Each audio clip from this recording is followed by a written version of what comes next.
Right, you lot, let's talk Villa. And a couple of days ago, I posted this video on the screen here all about how we have sold Tim Arogbenham to Everton and that there was going to be a mystery Everton player who would join Aston Villa as part of that deal. We now know that that is Lewis Dobbin, the 21-year-old winger who scored his first Premier League goal last season, is set to join Aston Villa imminently. Medical tests have already been completed and he is the newest addition to the Villa family. We're going to be going through his stats, including his breakout season for Derby in the Championship a couple of seasons ago, as well as a little bit of insight I got from an Everton fan. Yes, one does actually exist, who I spoke to, and I'll be giving you his verdict on Dobbin later on in the video after we've looked over his stats, so be sure to stick around for that. We're going to try and be as positive as we can. I think this could be a bit of a PSR swindle deal, but it's all been confirmed by Fabrizio Romano now. So we're going to look at our newest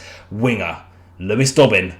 Let's talk Dobbin. That actually flows quite well. Let's get into his stats, shall we? So as you can see on the screen from his stats, like I say, 21 years of age. He's about 5'9", a current market value of around 3 million. I'm not sure what the reported deal is. Primarily plays left wing, but the Everton fan that I spoke to said that he can actually play left, right or through the middle as a number 10. He is right-footed. This season in the Premier League, 1 start, 1 goal off of 12 games for Everton. It's not anything to write home about particularly. And as you can see, his stats aren't really the most impressive in the world. A great tackle success ratio and a good aerial duel success ratio, but we can't really look too much into that. We look at his per 90s, and actually his goals per 90 isn't too bad by any stretch of the imagination. You know, nearly a goal every other game in terms of per 90. His passing, only 75% pass accuracy, leaves a lot to be desired, and especially the cross accuracy of 14.3%, especially when you consider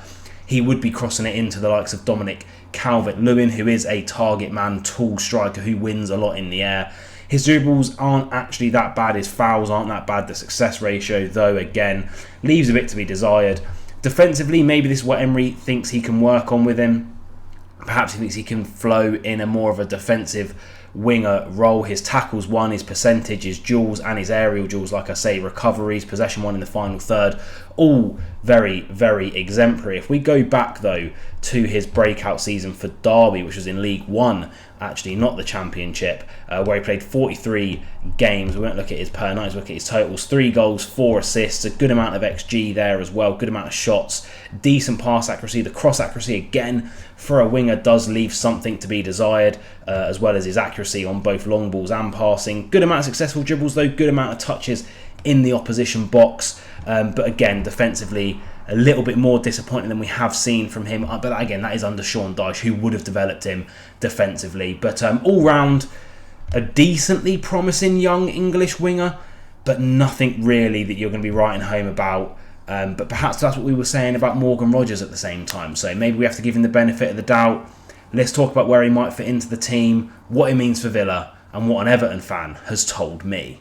So when I spoke to an Everton fan, he summed it up best like this. Morgan Rogers came in and hit the ground running for Aston Villa, probably at about an 8 or 9 out of 10. He thinks Lewis Dobbin is more of a 6 out of 10 with the potential to possibly rise to a Morgan Rogers level. He, like me, sees this as a PSR deal. We're purely trying to get a bit of pure profit on the books before just heading off and getting our big signings after the 1st of July. I'm not overly excited about Dobbin, I'll be honest with you. He hasn't set the world alight for Everton. I understand they're a struggling team, but a breakout season in League 1 for Derby, where he didn't, again, 3 goals, 4 assists in 43 games, isn't brilliant. I could foresee a loan deal in Lewis Dobbin's future, and perhaps we loan him out for a couple of seasons, then try and sell him onto the Championship for a little bit of profit. But I don't see much more than that happening with him, to be honest. If there are any other Everton fans watching, they don't really seem to be too bothered about losing him as a player.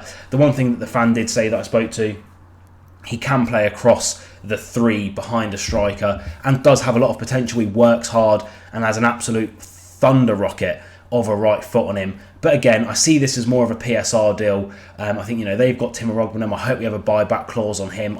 Maybe there'll be a buyback clause on Dobbin as well, but a little bit underwhelming. But then again, I think we're all thinking the same thing about Morgan Rogers, and then he hit the ground running for Villa, so we never know. If anyone else knows a little bit more about Dobbin, I would love to hear your opinions down below in the comments. The Juventus deal for Douglas Luiz seems to be progressing nicely, so I'm sure we'll be covering that as well as England content on the channel. But Lewis Dobbin, welcome to Aston Villa. I hope you play very, very well for us. I can foresee a loan, but maybe I'm wrong. Up the Villa, be nice to everyone, and I'll see you guys very soon.